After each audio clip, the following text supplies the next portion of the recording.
Telangana assembly సమావేశాలు తీవ్ర ఉద్రిక్తతకు and వాగ్వాదాన్ని చోటు చేసుకుంటుంది అని చెప్పొచ్చు. ఎందుకంటే ఆటో డ్రైవర్ల సమస్యలు పరిష్కరించాలని కోరుతూ బీఆర్ఎస్ ఎమ్మెల్యేలు ఎమ్మెల్యే క్వార్టర్స్ నుంచి అయితే ఆటోల్లోనే వచ్చారు. అందరి ఎమ్మెల్యేలు కూడా ఆటోల్లోనే ఎమ్మెల్యే క్వార్టర్స్ నుంచి అసెంబ్లీకి వచ్చిన పరిస్థితి కనిపిస్తోంది. అయితే కుత్బుల్లాపూర్ ఎమ్మెల్యే మాత్రం వివేకానంద పోలీసులతో ఒక అడుగు ముందుకు వేసి వాగ్వాదానికైతే దిగారు. సైఫాబాద్ ఏసీపీ సంజయ్ని యూజ్లెస్ ఫెలో అంటూ కూడా తిట్టారు. సో సహనం కోల్పోయి కారు అద్దంపై కర్రతో ఎమ్మెల్యే వివేకానంద దాడికి పాల్పడ్డారు.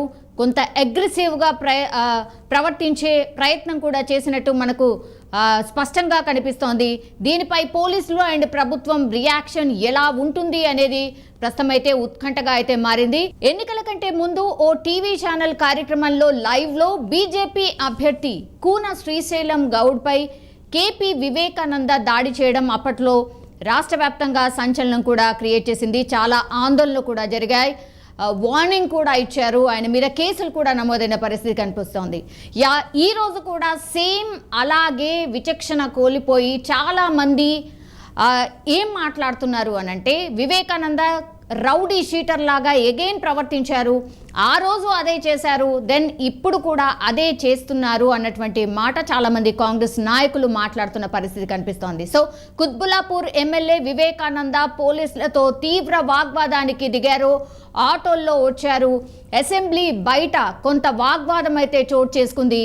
సైఫాబాద్ ఏసీపీ సంజయ్ని అయితే యూజ్లెస్ ఫెలో అంటూ కూడా తిట్టారు. సో దీనిపై ఎట్లాంటి రియాక్షన్స్ రాబోతున్నాయి అండ్ దీనిపై ఏమైనా కుత్బుల్లాపూర్ ఎమ్మెల్యే వివేకానందపై ఏమైనా చర్యలు ఉంటుందా, ప్రభుత్వం ఎలా స్పందిస్తుంది అనేది చూడాల్సిందే. బట్ ఇది రెండో ఇన్సిడెంట్. వివేకానంద అగైన్ ఒక కాంట్రవర్సీ దాంట్లో చిక్కుకున్నారు అని చెప్పొచ్చు. ఇలా ఒక ఎమ్మెల్యే ప్రజాప్రతినిధి ఇలా ప్రవర్తించడం ఏంటి అనేది ఆనాడు కూడా చాలామంది మాట్లాడారు. చాలా ఆందోళనలు జరిగాయి. బీజేపీ కూడా చాలా అగ్రెసివ్గా రియాక్ట్ అయింది. ద సేమ్ థింగ్ అగైన్ మళ్ళీ ఇదే ప్రయత్నం చేసినట్టు కనిపిస్తోంది.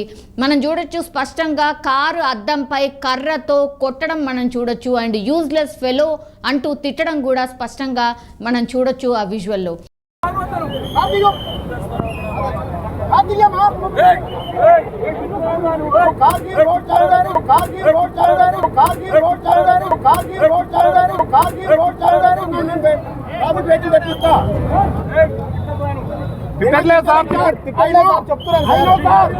నాకు తిట్టడం రాదు.